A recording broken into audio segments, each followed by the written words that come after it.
할렐루야. 예. 비 온다고 마음이 좀 많이 꿀꿀한 모양이죠? 아멘을 안 하시네. 같이 인사합시다. 할렐루야. 아멘. 예. 여기 옆 사람하고 인사 한번 할까요? 많이 오셨네요. 또 비도 많이 오고 수요일인데 불구하고 한번 같이 은혜 받을 분들인데 마음 딱 터놓고 한번 인사하십시오. 안 하실 겁니까? 빨리 마저 하세요. 인사하십시오. 최고의 찬사를 보내주십시오. 예.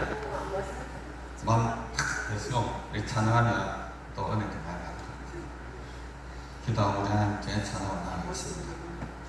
참 좋으신 하나님 아버지, 오늘도 변함없는 사랑으로 우리에게 가해 주시고 이 시간 또 저 앞에 나와 예배하며 또 그 찬양으로 주님께 나아갑니다. 예수 그리스도의 놀라운 십자가의 보혈, 그 놀라운 십자가의 능력들을 이 시간에 다시 한번 생각하면서 그에 감사함으로 은혜의 찬양을 수 있는 귀한 시간이 하여 주시옵소서. 우리가 전심으로 부르고 간구할 때 응답하여 주시고 특별히 치유하여 주시고 시럽게 하여 주시옵소서. 감사드립니다. 우리를 원하신 예수님 이름으로 기도드립니다. 아멘. 찾아봐 나갑시다.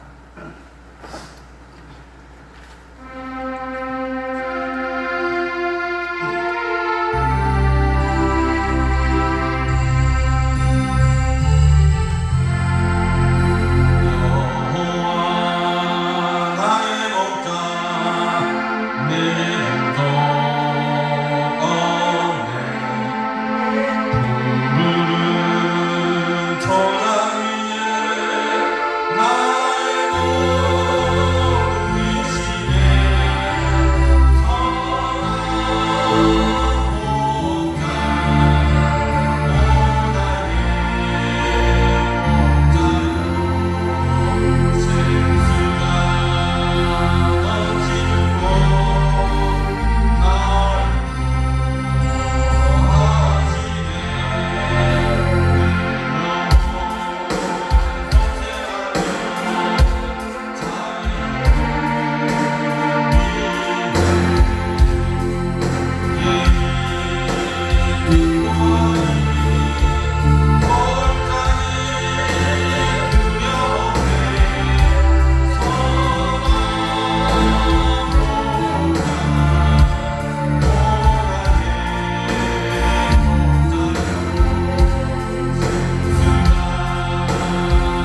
어려움 가운데 있지만 그 어떠한 것도 우리의 사모하는 마음을 막을 수 없기에 성사에 올라온 당신의 종들을 기억하시고 믿음대로 역사하여 주옵소서. 일하시는 하나님을 기대하며 예수님의 이름으로 기도하옵나이다. 아멘. 우리 찬양 가운데 고난이 유익이라 라는 찬양이 있어요. 한 키만 맞춰서 반주를 해주시고 내 짐이 무겁고 힘이 드냐 주를 보라. 고난이 유익이라 주님 말씀하시네. 가사를 생각하시면서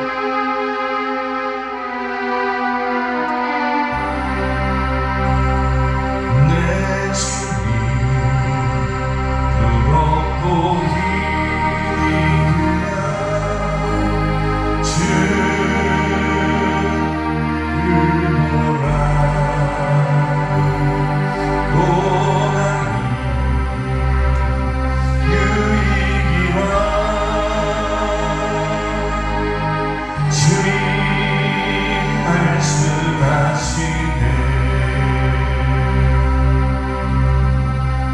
나의 가는 그 길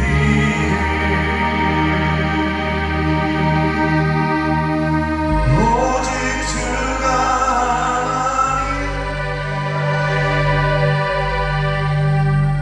나를 달려가신 후에는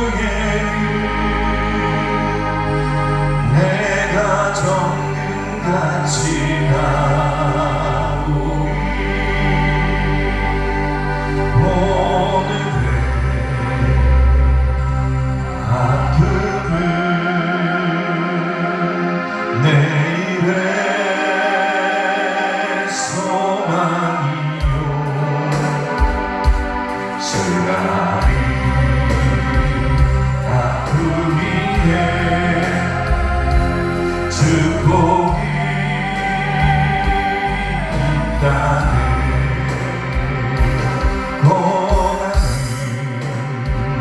인생의 참 의미를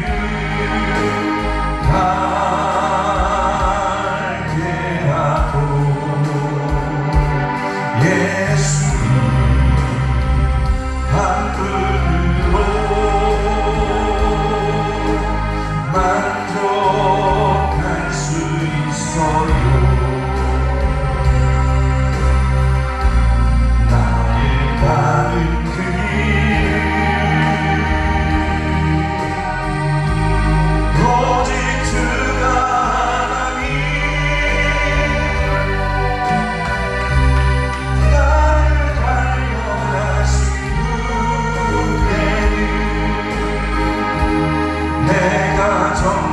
같이 나오니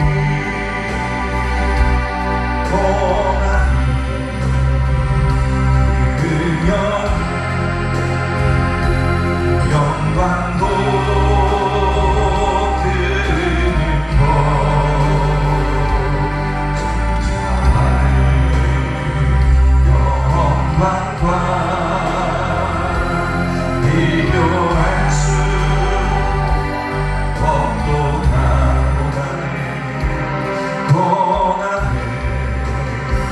십자가 보배이며 능력이라 주님은 나를 빈자 십자져야 하리. 나의 가는 그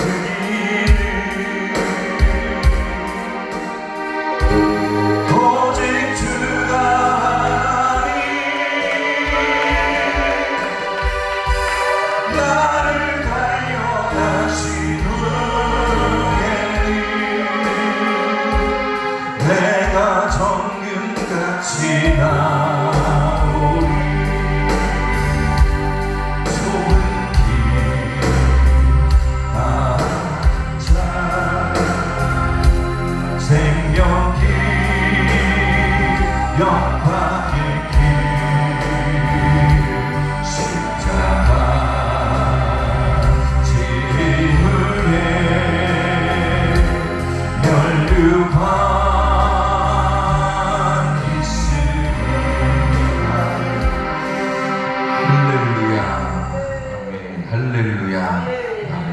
창세기 12장, 창세기 12장, 창세기 12장, 창세기 12장, 창세기 12장, 창세기 12장, 창세기 12장, 1절로 5절, 1절로 5절 찾으셨으면 아멘. 같이 읽도록 합니다. 여호와께서 아브라함에게 이르시되 너는 너의 고향과 친척과 아비의 집을 떠나 내가 내게 보여줄 땅으로 가라. 내가 너로 큰 민족을 이루고 내게 복을 주어 내 이름을 창대하게 하리니 너는 복이 될지라. 너를 축복하는 자에게 내가 복을 내리고 너를 저주하는 자에게는 내가 저주하리니 땅의 모든 족속이 너로 말미암아 복을 얻을 것이라 하신지라. 이에 아브라함이 여호와의 말씀을 따라갔고 롯도 그와 함께 갔으며 아브라함이 하란을 떠날 때에 75세였더라. 아브라함이 그의 아내 사레와 조카 롯과 하란에서 모은 모든 소유와 얻은 사람들을 이끌고 가나안 땅으로 가려고 떠나서 마침내 가나안 땅에 들어갔더라. 아멘. 아브라함이 믿음의 조상이 되고 그 후손을 통해서 예수 그리스도가 이 땅에 오셨죠. 예수 그리스도가 이 땅에 오시기까지 아브라함의 신앙을 우리가 이 시간 함께 생각해 보려고 합니다. 그 아브라함의 신앙은 갑자기 생겨난 신앙이 아니라는 거예요. 아브라함이 위대한 믿음의 사람이 되기까지는 반드시 그에 맞는 과정이 필요한 것이었다라는 거죠. 우리가 하나님께로부터 축복받는 사람이 되고 우리가 기적의 주인공이 되고 축복의 주인공이 되고 쓰임받는 사람이 되기까지는 그냥 되어지지 않습니다.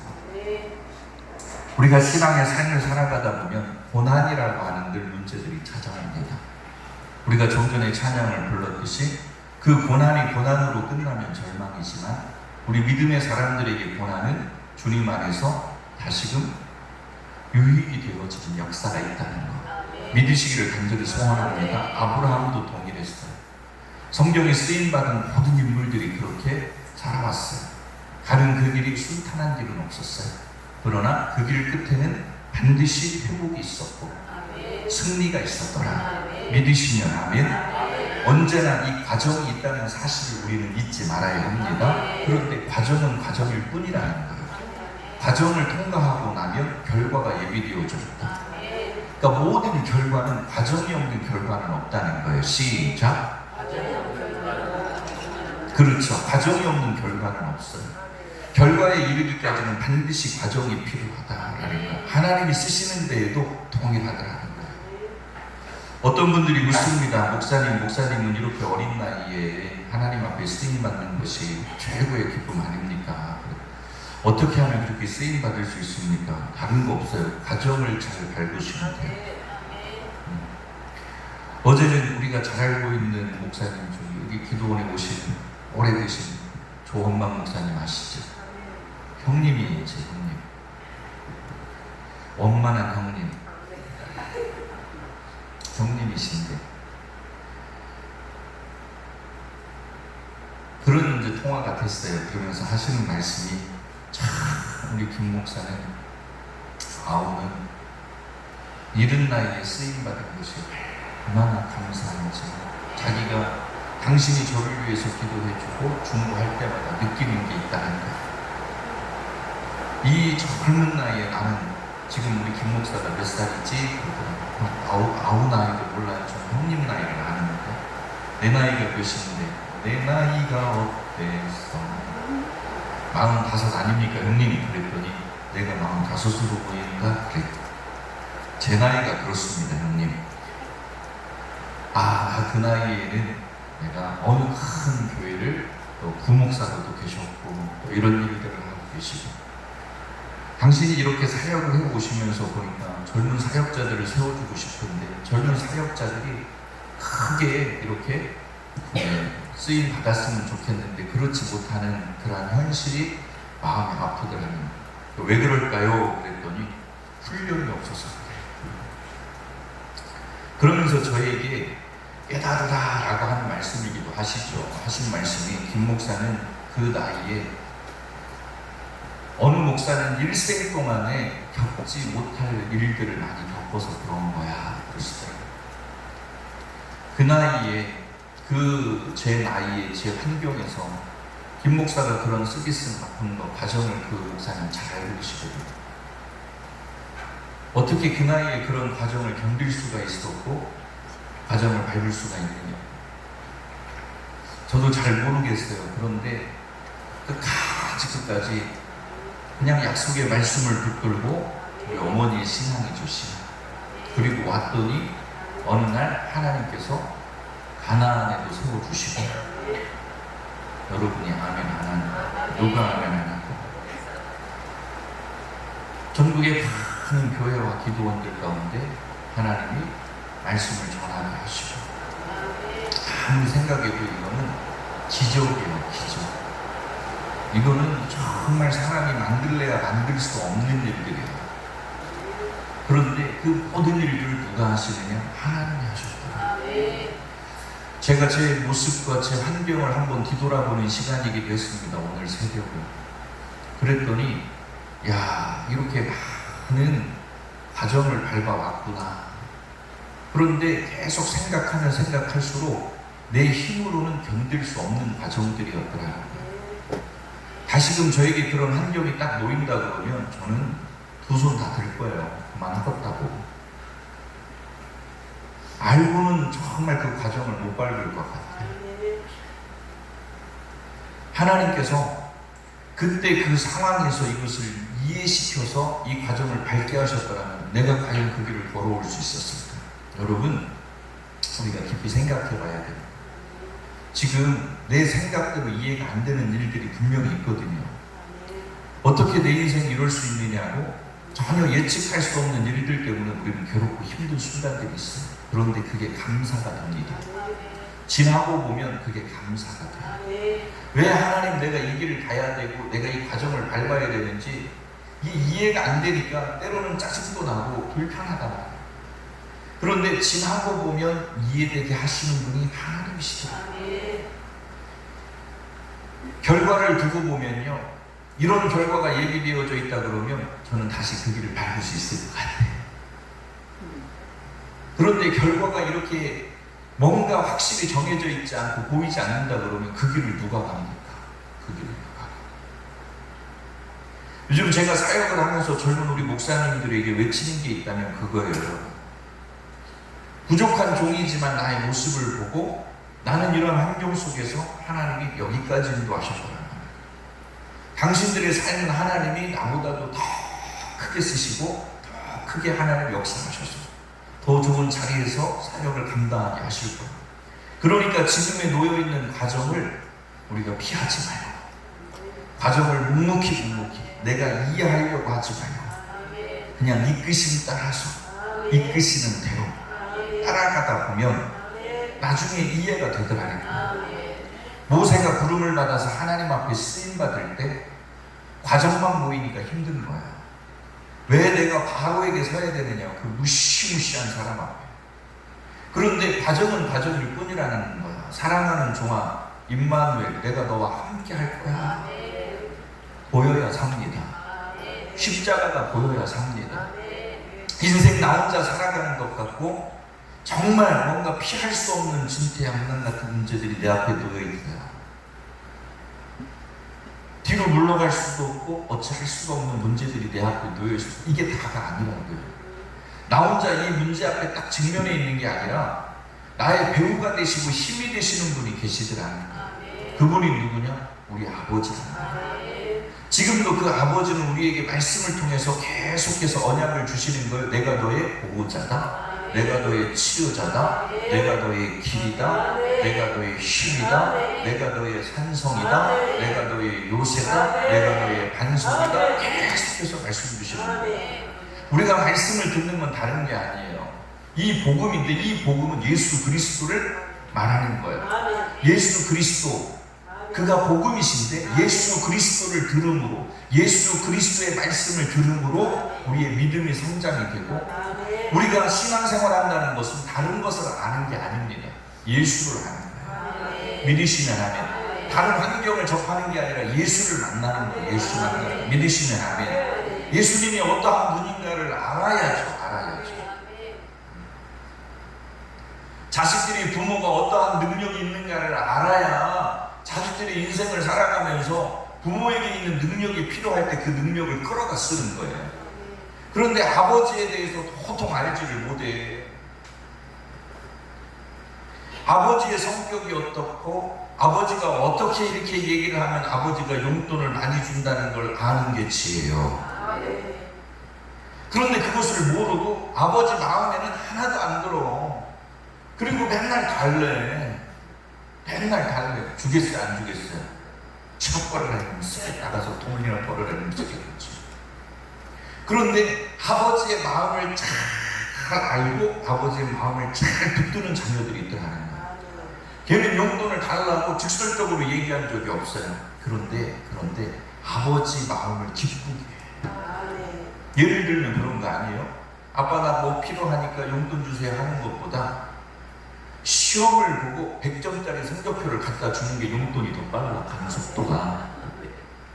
그렇죠? 부모의 기쁨은 뭐겠어요? 내 자녀들이 열심히 공부하고 세상 가운데 빛의 역할을 감당하고 성공 출세하는 이런 부분들이 있잖아요. 육신적인 부모도. 부모가 무엇을 시키면 하나 불평하지 않고 못해요, 힘들어요, 안 돼요 하지 않고 못해도 해보겠다는 거야. 못해도. 부모는 알아요. 이 아이가 이것을 완벽하게 소화하지 못할 거라는 걸 알아요. 그래서 부모는 미리 생각을 하는 거예요. 10을 맡겼는데 이 아이가 소화할 수 있는 게 5개밖에 안 돼. 5개 나머지는 부모가 처리해주고 10개 처리한 최고의 공로를 자식에게 돌립니다. 이게 부모의 은혜인 줄로 믿으시기 될 바래요. 믿으시면 하면 이거 빚도 없는 거예요. 부모는. 내 자녀가 제가 그걸 어떻게 알았느냐면 아이들이 방학을 했어요. 둘째가 초등학교 1학년 때, 2학년 때, 3학년 때까지 그랬어. 방학하자마자 아이들이 세우는 게 일정표입니다. 얼마나 뾰족한지 저보다 더 바빠요. 몇 시에 기상하냐면 4시에 기상을 해. 그리고 새벽 예배를 드려. 그리고 집에 온대. 아침밥을 먹는데. 그리고 운동을 좀 한대. 그리고 나서 아침부터 잠깐 30분 휴식했다가 9시부터 공부 모드로 들어간대. 그리고 정확히 12시까지 오전 공부를 하고 집에서 점심을 12시에서 1시까지 먹는데 1시에서 1시 30분까지는 잠시 휴식 시간을 갖는데 1시 반부터 5시까지 공부를 한대. 그리고 나서 5시가 되면 저녁 먹을 준비를 하고 6시에 저녁을 먹는데 해줄 엄마는 그런 생각도 없고 계획도 없는데 지가 다 계획을 해놓고 7시까지 휴식을 보내고 7시 반부터 또 공부를 한대.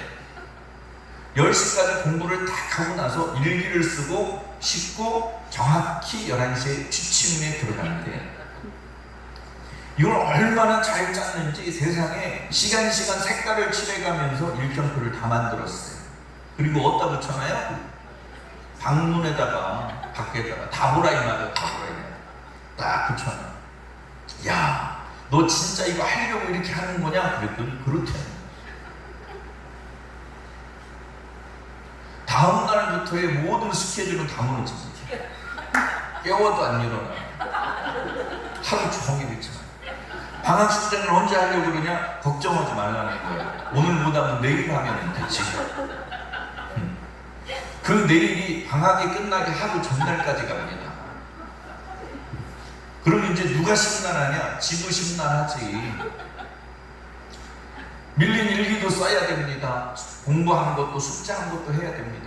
초등학교는 그림 그리는 것도 있습니다. 그림 일기를 써야 합니다. 활동에 불이 떨어진 아이가 개학 전날에 거실에다가 국어, 수학, 사회, 그림, 일기 이걸 쫙 펴놓고 마음 잡고 오늘 날 새가면서라도 해보겠다고 몸부림을 치거든요. 그동안 부모가 하라 그랬잖아. 그러면 잔소리 하지 말라는 거예요. 자기가 오늘 한 없다는 거야. 그리고 아침부터 할 줄 알았더니 아침 대부분 놀다가 저녁 먹고 7시에 시작한다는 거야. 시작하고 엎드려지는과 동시에 취침 모드입니다. 예배를 드리고 저녁 10시, 11시에 저희가 딱 집에 와보면 얘가 엎어져 자고 있어. 침을 흘리면서. 그 모습을 볼 때 이제는 누구의 발에 불똥이 떨어지는 거야? 부모에게. 그냥 갈 수 없지. 그래서 그때서부터 사모님하고 저하고는 얘 글씨체를 연습을 하고 얘 수준에 맞는, 왜 다 경험 있으시죠?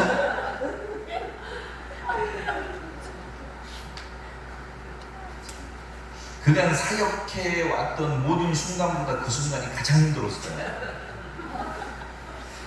어른 글씨체로 쓸 수가 없어서 애 글씨체를 흉내내면서 일기 한자 한자를 써나갑니다. 옆에 사모는 뭐 하느냐? 그림을 그려요.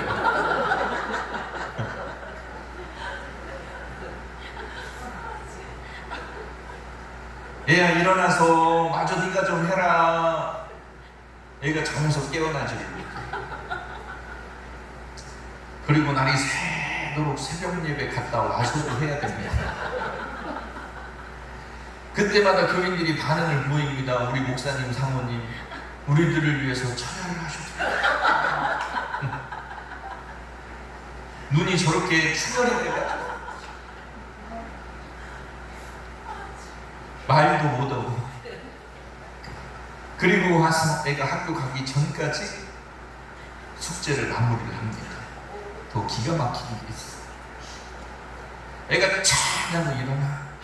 그러면서 던지는 한마디가 다 했다?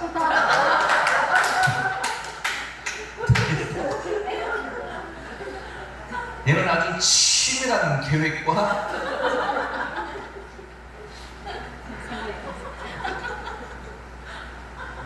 애 학교를 보내고 밥을 먹고 사모님이랑 차를 마시면서 충혈된 눈을 서로 바라보면서 수고했다 들어옵니다. 수고했어. 수고했어. 해마다 나는 방학이 없었으면 좋겠어.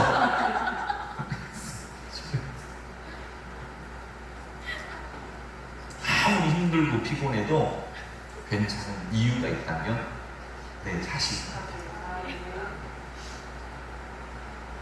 잘 잤냐 그랬더니 잘 잤대. 너 이거 엄마 아빠가 안 해줬으면 어떻게 할 뻔했냐?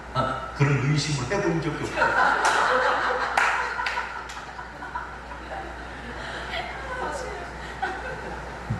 그게 부모야. 그게 부모고. 애가 학교를 딱 갔다가 저녁에 오면서 인상이 별로 안 좋아. 왜 그러냐 그랬더니 엄마 아빠! 왜 그랬더니 내 글씨체하고 똑같이 하셨어야지. 선생님한테 들켰대잖아. 한두 번도 아닌데 왜 그렇게 틀려? 그래도 괜찮은 것은 내 자식이기 때문에. 그럼 뭐라 그래요? 싸울 필요 있어요? 네가 해야지 엄마. 이것도 한두 번이지. 다음부터 뭐라 그래? 엄마 아빠가 노력할게. 그게 부모야. 여러분, 신앙의 삶을 살아가면서 과정이라는 것은 반드시 필요한 거예요. 그리고 모든 결과는 과정으로부터 비롯된다는 것을 말하고 있는 거예요. 오늘 우리들의 모습은 사실 우리가 살아온 과정에 따른 결과이기도 합니다. 이런 결과가 나에게 초래될 것을 알았더라면 우리가 더 열심히 살았겠죠, 그죠? 그런데 지금도 늦지 않았습니다. 지금도 늦지 않았어요. 그동안 내가 기도의 눈물로 씨를 뿌리지 못했다면 이제 기도의 눈물에 씨를 뿌리시고, 말씀에 어떠한 붙들림 받은 바 되어진 삶을 살지 못했더라면 이제는 내가 순종하며 살아가고, 선교하며 살아가고 헌신하며 살아가야 될 내가 그간 그렇게 살아오지 못했더라면 우리가 더 집중해서 쓰임받기를 사모할 때, 미쁘시고 의로우신 하나님은 과거의 우리의 잘못을 기억하지도 아니하시고 따지지도 아니하시고 오늘 이 순간이 가장 중요하더라. 사단은 항상 유혹을 하고 우리를 시험 들게 만드는 일이 뭐냐? 너 옛날에 그런 인간이었잖아. 네 인생은 이렇게 기구했잖아. 그래서 자꾸 과거에 매이게 만들어서 오늘을 살아내지 못하고 내일을 소망하지 못하게 만들더라는 거야. 지금 내가 어떻게 살아갔느냐가 중요한 게 아니라 앞으로 내가 어떻게 살아가느냐가 더 중요하다는 사실을 우리는 붙드셨으면 좋겠어요. 가라오케라고 하는 술집에서 일하는 분이 저희 교회에 오셨어요. 그리고 등록을 하셨는데 그분이 등록하게 된 배경은 그 가라오케 사장이야. 술을 접대하고.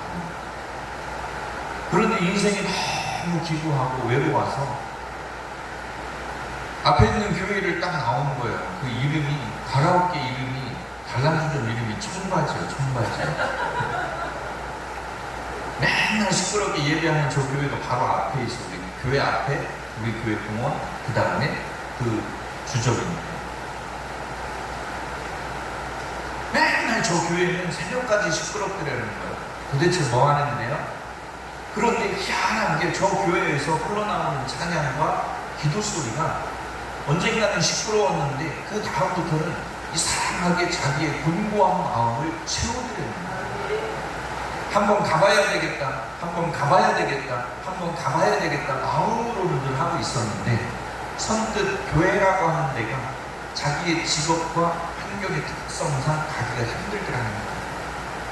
쓰레기를 버리러 앞에 나왔다가도 교회를 물끄러미 쳐다본 적도 있더라는 거예요. 그러던 중에 제 마음에 감동이 오기 시작합니다.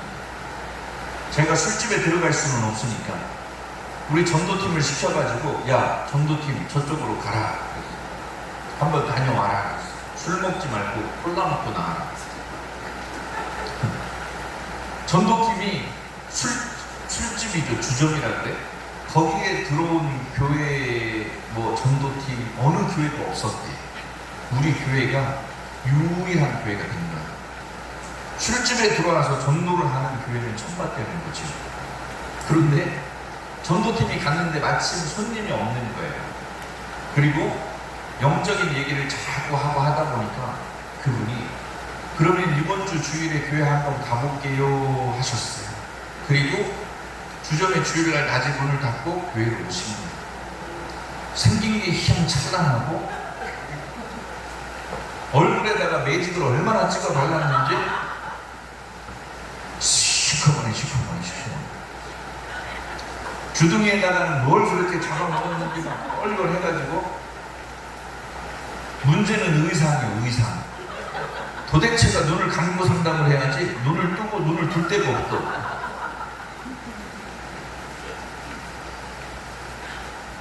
그런데 그분이 교회에 오셔가지고 누가 봐도 튀는 거예요. 거기에 있는 성도들 중에서도. 그런데 말씀을 듣다가 눈물을 흘리기 시작합니다. 상담 요청을 해가지고 우리 전도단장들 해가지고 모여라 옆에 있어라 해놓고 상담을 했어요. 절대 개인 상담을 하지 않습니다.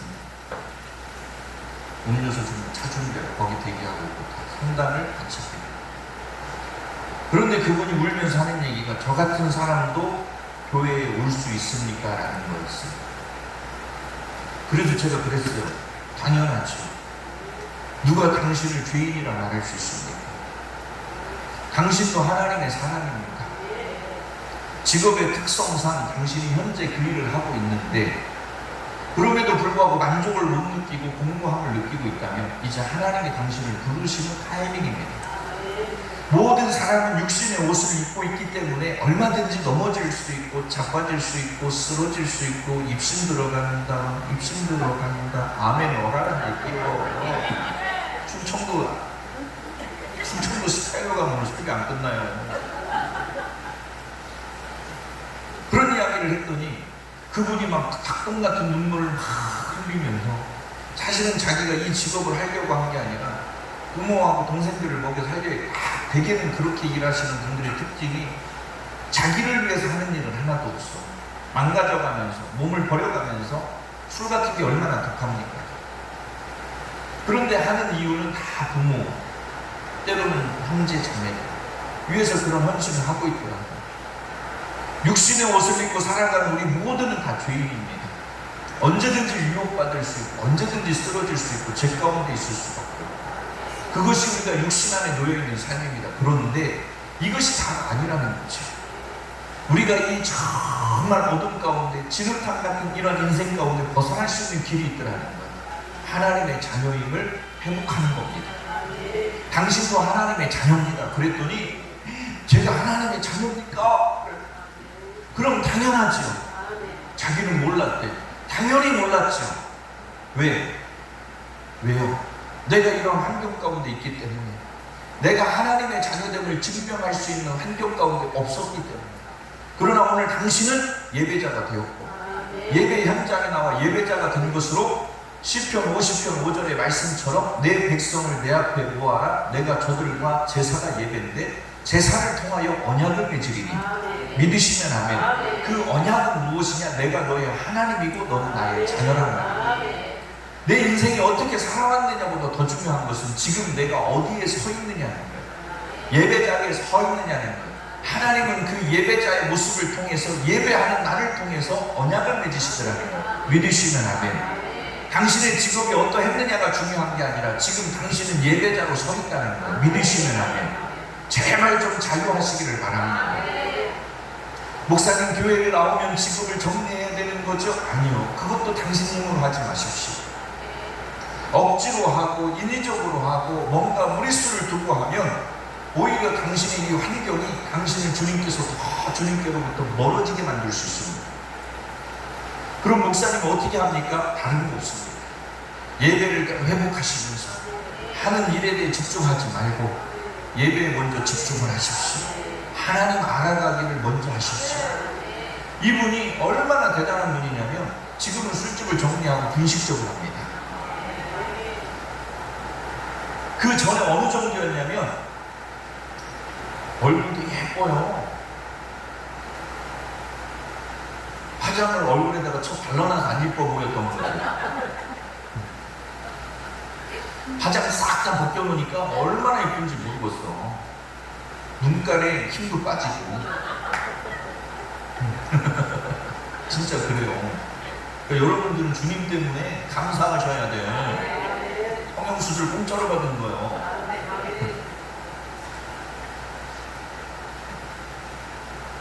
저녁에 막 손님들이 오잖아요.